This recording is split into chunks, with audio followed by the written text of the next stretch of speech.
రాష్ట్ర సర్వోన్నత న్యాయస్థానం స్పష్టంగా చెప్పింది ఆ నిర్ణయాన్ని పునఃసమీక్షించమని. అప్పుడున్నటువంటి ప్రభుత్వం తప్పు చేసింది, తప్పుడు జీవోలు ఇచ్చింది. మీరు అధికారంలోకి వచ్చి 45-50 రోజులు అవుతుంది. ఎందుకు తడబడుతున్నారు? ఎవరి పని వాళ్ళు ఎందుకు చేయలేకపోతున్నారు? అధికారులకు ప్రాపర్గా డైరెక్షన్స్ ఎందుకు ఇస్తలేరు? కేసు నమోదు చేసినాం హెటిరో డ్రగ్స్ అనేటువంటి సంస్థ మీద కేసు నమోదు చేసినాం. ప్రభుత్వం వాళ్ళకి ఇచ్చినటువంటి భూమిలో పోయి ప్రభుత్వ స్థలం అని బోర్డు పెట్టుండ్రి. 75 గజాల లోపల ఇచ్చిన 59 జీవో మీదనేమో రిజిస్ట్రేషన్ లాపమని చెప్తారు. కానీ హైకోర్టు పునఃసమీక్షించమని చెప్పిన తర్వాత అక్కడ క్యాన్సర్ హాస్పిటల్ దగ్గర పనులు నడుస్తుంటే this land belongs to government అని బోర్డు పెట్టడానికి మనం ఇష్టపడతలేం. ఎన్ని వేల కోట్ల భూమి అది? మీరే చెప్తా ఉన్నారు వేల కోట్ల భూములని పత్రికలకు లీకులు ఇచ్చి వార్తలు రాపిస్తా ఉన్నాం. Then what is your problem?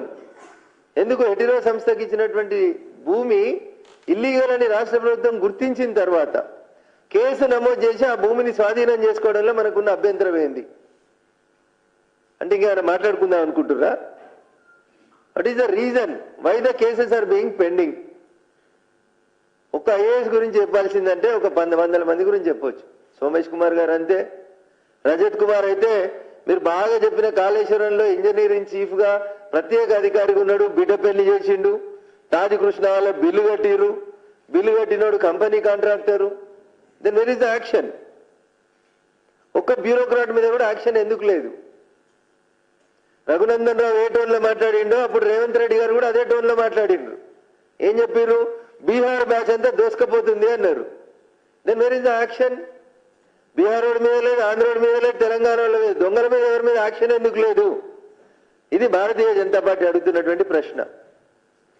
Case నమోదు చేయడానికి మీకు ఎంత సమయం కావాలి? ఎందుకు వీళ్ళందరూ? రజత్ కుమార్ అట్లే ఉన్నాడు, సోమేష్ కుమార్ అట్లే ఉన్నాడు. ఇంకా దారుణం ఏంటంటే అరవింద్ కుమార్ గారు ఏమైంది? ఓఆర్ఆర్ మీద రేవంత్ రెడ్డి గారు మీకు నాకు ఇద్దరికి లీగల్ నోటీస్ ఇచ్చిండు కదా, ఇదే అరవింద్ కుమార్ అనే సారు. ఓఆర్ఆర్ లో టోల్ గేట్ లో అవకతవకలు జరిగినాయంటే 10,000 కోట్లకి నోటీస్ ఇచ్చిండు కదా.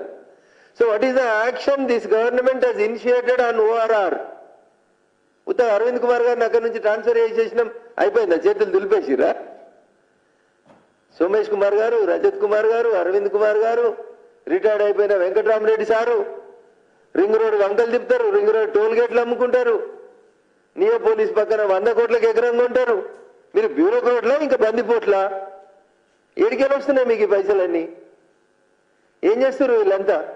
ఒక ఆయన రిటైర్డ్ అయ్యి కాళ్ళు మొక్కి కలెక్టర్ పోయి ఎమ్మెల్సీ అవుతాడు, ఇంకొక ఆయన రిటైర్డ్ అయ్యి కాళ్ళు మొక్కి చీఫ్ సెక్రటరీగా రిటైర్డ్ అయిన పోయి ప్రత్యేక సలహాదారుడు అవుతాడు. ఒకవేళ కాంగ్రెస్ బీఆర్ఎస్ మధ్యలో ఏం సంబంధం లేకపోతే బీఆర్ఎస్ ప్రభుత్వం అధికారంలో ఉన్నప్పుడు తప్పు చేసిన బ్యూరోక్రాట్లు వాళ్ళు తీసుకుపోయి ఎవరికైతే పంచినని మనం అలిగేషన్ చేసినామో, కేసీఆర్ కుటుంబానికి ఈ అక్రమాలలో వాటాలు ఉన్నాయని చెప్పినామో, వాటి అన్నింట్లో అసలు విచారణ మొదలు కాకపోతే తెలంగాణ సమాజం ఏమనుకుంటుందంటే కాంగ్రెస్ బీఆర్ఎస్ రెండు కూడా ఒక నాణ్యానికి బొమ్మ బొరుసులాగా ప్రవర్తిస్తున్నాయి అనుకుంటున్నారు. పార్లమెంట్ ఎన్నికలు అయిపోయేదాకా ఈ బేరసారాలు ఇట్లే కొనసాగించుకొని పార్లమెంట్ ఎన్నికల లోపల లబ్ధి పొందేందుకు అధికారంలోకి వచ్చినటువంటి కాంగ్రెస్ పార్టీ ఏదో చేసినట్టు కనబడుతుందేమో తప్ప ఏంది కూడా గ్రౌండ్ లోపల పని కనబడతలేదు అనేది ఒక బాధ కనబడుతుంది. కొల్లూరు దగ్గర ఎలక్షన్ల కంటే ముందు, ఎన్నికల కోడ్ కంటే ముందు ఆగమాగం వచ్చి 2 BHK ఓపెన్ చేసిపోయారు. కేసీఆర్ నగర్ అని బోర్డు పెట్టారు. అరే ఇవాళ దాకా ఒక్క ఇల్లునే లబ్ధిదారులకు ఎంపిక చేసి ఇచ్చిందా కాంగ్రెస్? ఒక్కలా నుంటురా దాంట్లో? దాన్ని మీరు తీసుకున్న బ్యాంకు లోన్ ఎంత, ప్రతి నెల కడుతున్న వడ్డీ ఎంత రాష్ట్ర ప్రభుత్వం? పేదోళ్ళు గుడిసెలు ఉంటున్న వాళ్ళని తీసుకుపోయి కట్టి నీళ్ళకి ఏడాదికోసారి 5 సార్లు రంగులేసిరు. ఆ బిల్డింగ్లకి రంగులేసిన బిల్డింగ్లకి ఇంకో 2,000 ఇళ్ళు కొత్తవి తయారవుతాయి.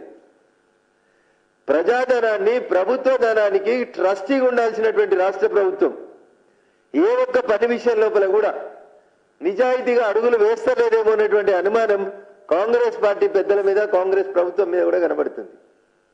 మాటలేమో బాగా చెప్తా ఉన్నారు, రేపే వీళ్ళ మీద యాక్షన్ జరుగుతుంది, ఎల్లుండే వాళ్ళు జైలుకు పోతారు, కాళేశ్వరం అయిపోయింది అని చెప్పారు.